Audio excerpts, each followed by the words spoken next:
بیٹھے رہنے والوں پر، اجرن عظیمہ، اجر عظیم کی۔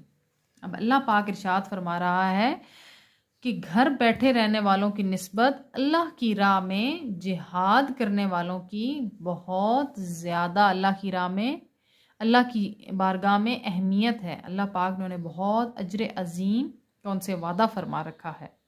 تو یہ کیسے ہو سکتا ہے جو گھر بیٹھا رہے اور جو اللہ کی راہ میں جان دے، دونوں برابر ہو جائیں؟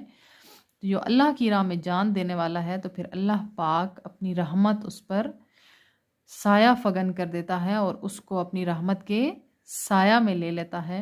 اللہ پاک تو فرماتا ہے تم ایک ہاتھ آگے آؤ، تم ایک قدم آگے آؤ، میں 10 قدم تمہاری طرف بڑھوں گا، تم ایک بالشت آگے آؤ گے، میں پورا ہاتھ تمہاری طرف آگے آؤں گا۔